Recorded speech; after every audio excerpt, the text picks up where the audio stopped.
பாபாஜியின் சரிதையில் 5வது அத்தியாயம் சித்தாசிரமத்தில் பாபாஜியை பற்றி தான் இன்றைக்கி நம்ம பார்க்க போகிறோம். இறைவன் படைப்புகளில் விண்ணிலும் மண்ணிலும் பல அதிசயங்கள் இருக்குது. விண்ணிலே உள்ள கிரகங்களில் கூட மனிதன் விஞ்ஞானத்தின் உதவியோடு கால் பதித்து விட்டாங்க. சந்திரனை அண்ணாந்து பார்த்து கொண்டிருந்த நம்ம ஆம்ஸ்ட்ராங் அங்கே கால் பதித்த போது வியந்துனோம். ஆனால் விஞ்ஞானத்தின் காற்று கூட செல்ல முடியாத இடம் புண்ணிய பூமியாம் நம்ம பாரத திருநாடு இருக்குது. ஆமாம், அதுதான் பிரம்ம ரிஷிகளும் மகான்களும் வாழ்ந்து கொண்டிருக்கும் சித்தாசிரமம். இமயத்தில் கைலாயத்தின் பாதத்தில் சக்தியின் வடிவமாய் பறந்து விரிந்திருக்கும் மானசரோவர் ஏரிக்கு வடகிழக்கே இந்த ஆசிரமம் அமைஞ்சிருக்கு. சில ஆயிரம் ஏக்கர் பரப்பளவில் உள்ள சித்தாசிரமத்தில் புனிதம் மிகுந்த சித்தயோக ஏரி இருக்குது. அந்த புனிதமிக்க ஏரியில் ஒரு தடவை மூழ்கி எழுந்தோம்னா உடலும் மனதும் முற்றிலுமாக சுத்தமாகிவிடும். எதிர்மறை எண்ணங்கள் அழிஞ்சு தெய்வீக எண்ணங்கள் முழுவதுமாக ஆக்கிரமித்து புனிதமாக்கிவிடும். ஒவ்வொரு மனிதனும் சித்தாசிரமம் போய் அங்கு சாதனையை மேற்கொள்ள வேண்டும் என்பது லட்சியமாக கொள்ள வேண்டும்னு பழமையின் பொக்கிசமான ரிக்வேதமும் சாமவேதமும் சொல்லுது. ஆனால் அங்கே அவ்வளோ சுலபமாக யாராலையும் போக முடியாது. யோகிகளும் ரிஷிகளும் சில காலமாவது சித்தாசிரமத்தில் இருக்க வேண்டும்னு தவம் இருப்பாங்க. அங்குள்ள மண்ணை எடுத்து நெற்றியில் இட்டு கொண்டாங்கன்னா சந்தனத்தை இட்டு கொண்டது போன்ற உணர்வும் வாசமும் இருக்கும். காற்று அங்கே எப்போதும் தென்றலாக வீசிக்கொண்டே இருக்கும். இறைவனால் ஆசீர்வதிக்கப்பட்டவர்களின் இறுதி எல்லை இந்த ஆசிரமம் தான். உலகம் புகழ்பெற்ற கல்ப விருட்சம் இங்கே பறந்து விரிந்து நிற்பது ஒரு அதிசயம். சோளத்தட்டைகள் போன்றவற்றினால கட்டப்பட்ட ஏராளமான குடில்கள் இருக்குது. அதில் யோகிகள் 300-400 வருடங்களாக சமாதி நிலையில் இருந்து வர்றாங்க. அவர்களின் இதய துடிப்பு தான் அவர்கள் உயிரோடு இருப்பதை உறுதி செய்யும்.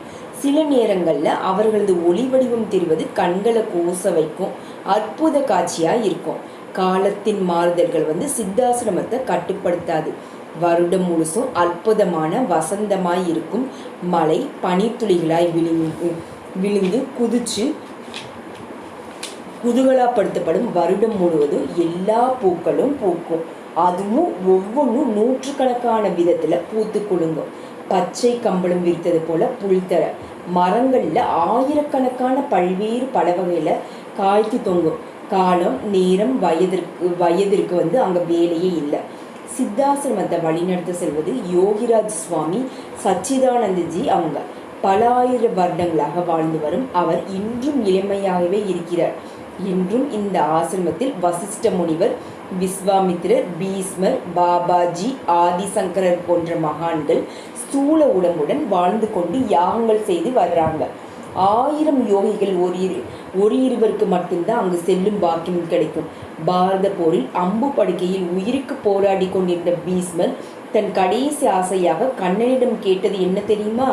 இதே உடலுடன் சித்தாசிரமம் செல்ல வேண்டும் கண்ணா என்பதுதான். பாரத போர் முடிந்ததும் யுதிஷ்டரும் கண்ணனிடம் கை கூப்பி வேண்டியதும் இதையே தான் என்கிறார் புராணங்கள். ஒரு மனிதன் முழுமையடைந்து இறைநிலை பெற வேண்டும்னா ஒரு முறை சித்தாசிரமம் சென்று அங்குள்ள சித்தயோக ஏரியில் ஒரு முறை மூழ்கி எழுந்தால் போதும் என்று ஆதிசங்கரர் சொல்கிறார்.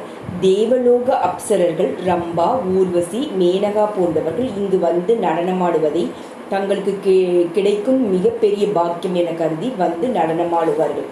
சில குறிப்பிட்ட குருமார்களின் சிஷ்யர்கள் மற்றும் அவர்களின் வழி நடப்பவர்கள் சிலரை அந்த குருமார்கள் முயற்சி செய்து சித்தாசிரமத்திற்கு அழைத்து செல்ல முடியும். அங்கே பல ஆயிரம் வருடங்களுக்கு மேல் வாழ்ந்த மகான்களை நம்ம கேள்விப்பட்டவர்களை, புராணங்களில் படித்தவர்களை தரிசிக்கலாம். பல சாதனைகளை கற்றுக்கொள்ளலாம். அந்த விதம் ஆசிரமத்திற்கு பிறரை அழைத்து செல்லும் உரிமை பெற்று வெகு சிலரில் மகாவதார் பாபாஜி தான் முக்கியமானவங்க.